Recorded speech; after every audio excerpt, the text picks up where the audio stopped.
Magkano nga ba ang pwedeng kitain ng isang MC taxi rider na bumabiyahe ng isang buong araw? Tara, samahan niyo ako. Pero take note, araw ng Lunes to.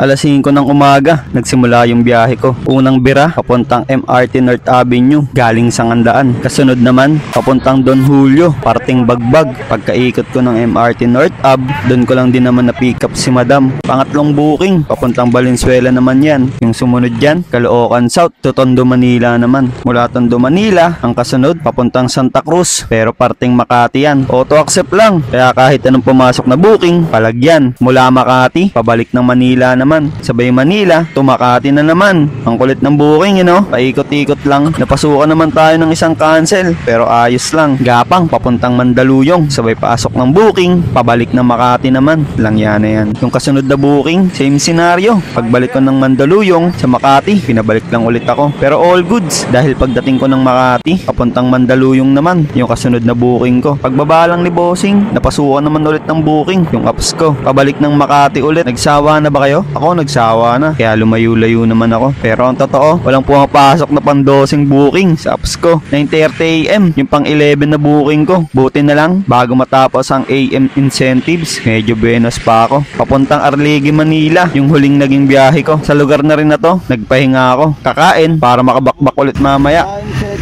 10:15 na. Ayan mga tol, 10:15. Kain muna tayo syempre.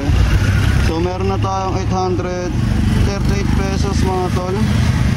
And then 12 bookings yung nakuha natin. So sa 12 bookings na yan mga tol, meron tayo dyang incentives. Ayan, 12 rides yung qualified sa atin. Meron tayo dyang 450. So nandito tayo sa Manila mga tol, kakain muna tayo. Tapos pagkatapos natin kumain, babakbak ulit tayo hanggang 4 PM. So ayun, balitaan ko kayo. Sige. So gulay kanin nga po, isa. Kain tayo mga tol.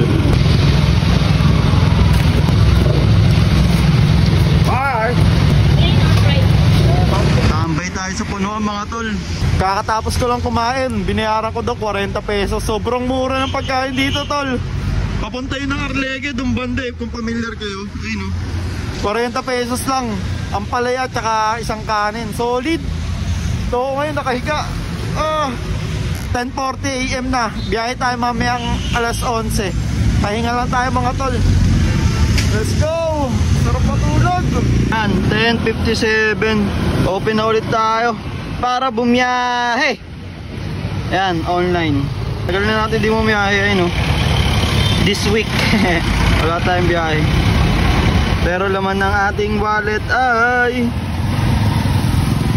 4 to 6 na lang. Pagtapos kong kumain, tinuloy ko na ulit yung biyahe ko. Saktong hindi naman mainit, kaya all good sa pakiramdam to. Ito naman yung mga kasunod na naging biyahe ko. San Miguel, Manila, papuntang Ermita, 70 pesos. Paco, Manila, to Tondo, Manila, 108 pesos. Tondo, Manila, to San Juan, 151 pesos. San Juan, going to Pasig, 76 pesos. From Pasig, going to San Roque, Cubao, 73 pesos. From Cubao, going to Santa Mesa Heights, 129. And from Manresa, going to Calyat, 159 pesos. Then from Project 6 going to San Bartolome. Medyo tinumal yung biyahe ko after kumain, pero all goods. Pagkatapos ng pangwalong biyahe ko, nag-set destination na rin ako papuntang Baysa dahil ang oras ng midday incentives patapos na. Time check mga tol, 3:45 na. Nag-set destination na din ako na papuntang Baysa. Dito ako ngayon sa Sauyo, Petron. Yan, papagas muna ako mga tol. Tignan natin kung magkano yung inabot ng gas natin. Tapos meron na tayo dito ang 1,530 mga tol. Naka 20 bookings tayo ng total. Tapos ito yung midday natin mga tol. Wala tayong nakuha dahil naka 8 rides lang tayo. Medyo natumal ako sa pagtambay awit mga tol. Tignan natin kung magkano yung gas natin. Bali ang total natin mga tol is ayan 1,530. Tapos meron tayong incentives kaninang umaga na 450. 280 pesos mga tol yung gas natin.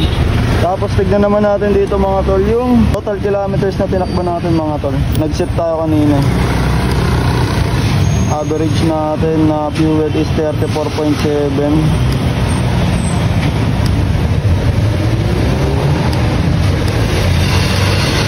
Ayan, 147 kilometers yung tinakbo natin ngayong araw mga tol.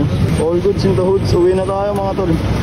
So ayun mga tol, salamat sa pagsama sa akin ngayong araw sa biyahe na to.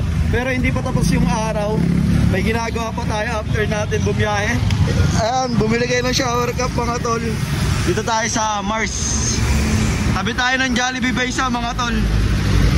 Para sa mga kapwa natin MC Taxi Rider. Ayan mga tol, check nyo na lang dito. Dito tayo after natin bumiyahe. Anong oras na? Alas 5. Kita-kits tayo dito mga tol. Salamat, ride safe.